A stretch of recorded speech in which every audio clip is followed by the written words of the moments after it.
মৰমৰ ছাত্ৰ-ছাত্ৰীসকল question paper সলিউশনৰ আনটি বিশেষ ভিডিঅ'লৈ সকলোকে স্বাগতম জনাইছো। এই ভিডিঅ'ত আমি সমাধান কৰিম ক্লাছ 9ৰ হাফ ইয়াৰলি এক্সাম 2025-26 শিক্ষাবৰ্ষৰ কামৰূপ মেট্ৰ' ডিষ্ট্ৰিক্টৰ জেনেৰেল মেথছৰ কুৱেশ্যন পেপাৰখন ইয়াত থকা এমচিকিউ খিনি সমাধান কৰিম। প্ৰথমতে চোৱা ইয়াত এমচিকিউ খিনি দিয়া আছে, এলটমেন্ট অফ মাৰ্ক দিয়া আছে, ক'ত কিমান মাৰ্ক থাকিব আৰু এই কুৱেশ্যন পেপাৰখন মোক কামৰূপ মেট্ৰ'ৰ পৰা কবিৰ আলীয়ে প্ৰেৰণ কৰিছে, তেওঁক ধন্যবাদ জনাইছো। এতিয়া চোৱা ফাৰ্ষ্ট এক নম্বৰ এমচিকিউটো চোৱা, which one of the following is an irrational number? তলৰ কোনটো অপৰিমেয় সংখ্যা? অপৰিমেয় সংখ্যা হৈছে অপচন বি 42/6, এইটো হৈছে অপৰিমেয় সংখ্যা।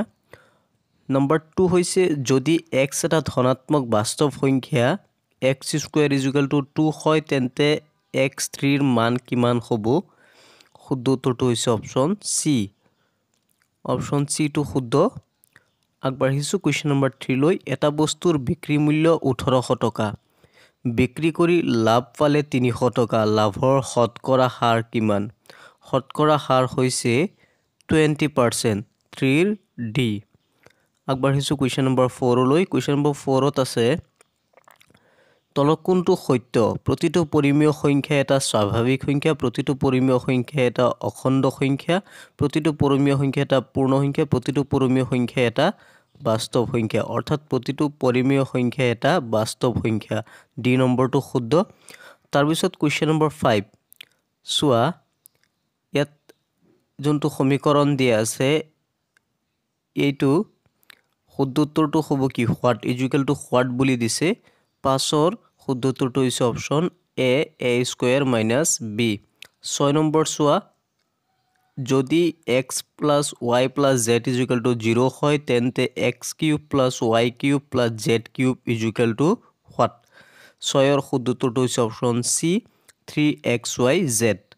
তাৰপিছত px = 2x + 1 বহুপদটোৰ শূন্য কি? 7ৰ শুদ্ধ উত্তৰটো হৈছে অপচন এ 1/2।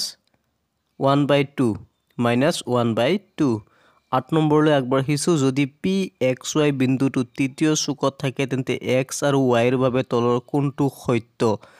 8ৰ শুদ্ধ উত্তৰটো হৈছে অপচন বি। ষ্টুডেণ্টজনে ভুলকে দাগ দিছে, অপচন বি টো শুদ্ধ। তাৰপিছত কুৱেশ্যন নম্বৰ 9লৈ আগবাঢ়িছো। কুৱেশ্যন নম্বৰ 9ত আছে কাষৰ চিত্ৰত বৃত্তটোৰ ব্যাসাৰ্ধ 7 একক, যদি O বিন্দুটোৰ মূল বিন্দু হয় তেন্তে বৃত্তটোৰ এ বিন্দুটোৰ স্থানাংক কি হ'ব?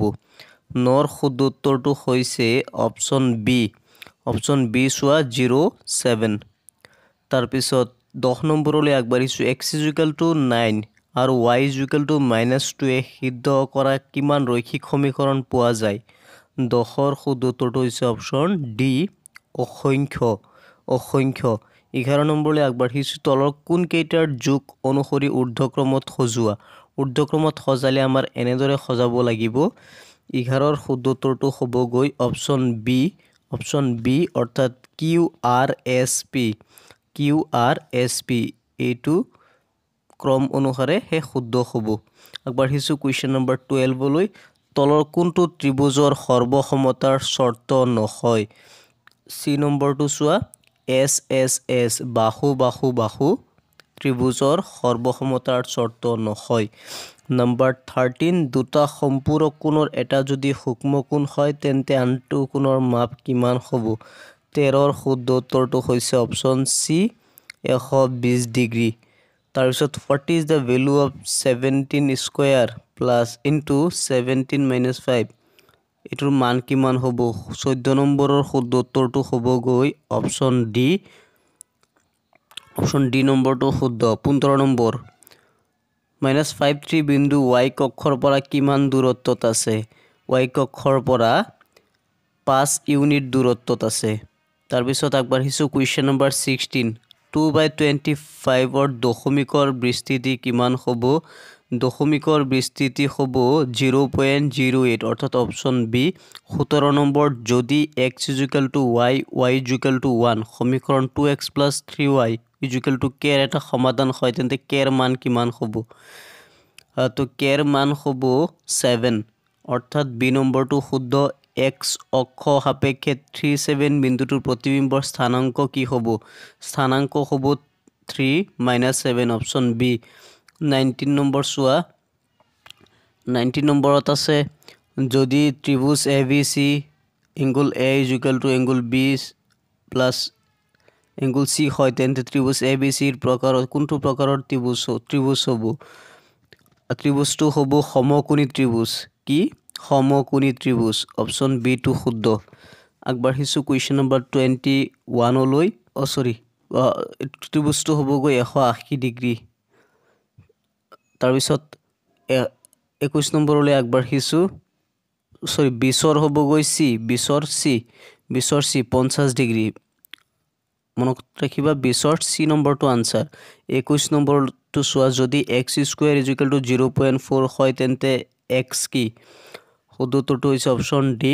অপৰিমেয় সংখ্যা তলৰ কোনটো ৰাশি এটা চলকযুক্ত বহুপদ শুদ্ধটো হৈছে অপশ্যন এ x² + 3x + 4 শূন্য বহুপদৰ মাত্ৰা কিমান শূন্য বহুপদৰ মাত্ৰা হৈছে শূন্যই যদি এটা বিন্দুৰ কোটি 4 হয় তেন্তে আৰু বিন্দুটো y কক্ষত থাকে তেন্তে বিন্দুটোৰ স্থানাংক কিমান হ'ব বিন্দুটোৰ স্থানাংক হ'ব 04 ষ্টুডেন্টজনে প্ৰায় কেইটা অপচন বাৰু শুদ্ধকে দিছে আগবাঢ়িছো কুৱেশ্যন নম্বৰ 25 লৈ কুৱেশ্যন নম্বৰ 25 ত আছে এটা সমীকৰণ লেগডালৰ বাবে কোনটো শুদ্ধ উক্তি x + 2 = 0 এই সমীকৰণটোৰ বাবে কোনটো উক্তি 25 নম্বৰৰ শুদ্ধটো হৈছে অপশ্যন বি x + 2 = 0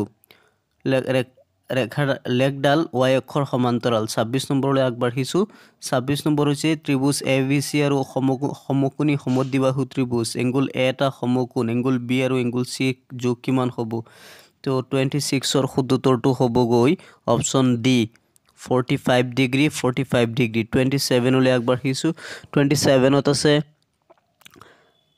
যদি দুডাল ৰেখাই পৰস্পৰ কটাকটি কৰি উৎপন্ন হোৱা প্ৰতিযোৰ সংহতি কোণৰ যোগ সমান হয় তেন্তে প্ৰতিটো কোণৰ যোগ কিমান হ'ব 27ৰ শুদ্ধটো হ'বগৈ 27ৰ শুদ্ধটো হ'বগৈ অপশ্যন ডি 90 ডিগ্ৰী 28ৰ শুদ্ধটো হ'বগৈ অপশ্যন সি এটা পৰিমেয় সংখ্যা সহমৌলিক সংখ্যাৰ ক্ষেত্ৰত তলত উক্তিবোৰ কোনটো শুদ্ধ 29ৰ শুদ্ধটো হৈছে অপশ্যন ডি সংখ্যা দুটাৰ সাধাৰণ উৎপাদক কেৱল 1 30 নম্বৰলৈ আগবাঢ়িছো বহুপদ y + y² + 4 ক্ষেত্ৰৰ তলৰ কোনটো উক্তি সত্য 30ৰ শুদ্ধটো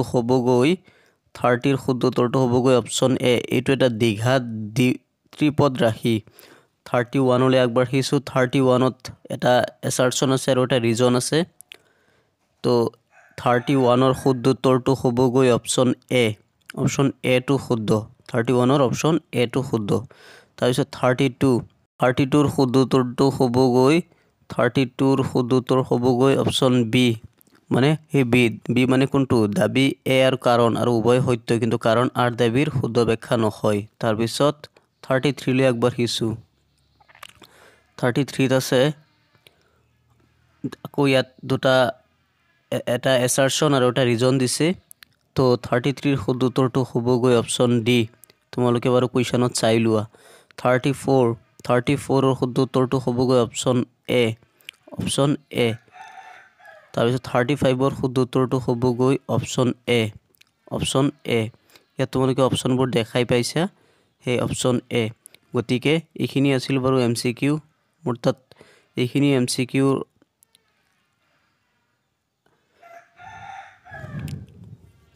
এনেধৰণৰ ভিডিঅ' চাবলৈ চেনেলটো ছাবস্ক্ৰাইব কৰি ৰাখিবা কাষতে থকা বেল আইকনটো প্ৰেছ কৰিবা নেক্সট ভিডিঅ'ত মই বেলেগ ডিষ্ট্ৰিক্টৰ কুৱেশ্যন পেপাৰ সলিউশ্যন লৈ আহিম আশা কৰোঁ সকলোবিলাক ভিডিঅ' চাবা বুলি আজিৰ কাৰণে ইয়াতে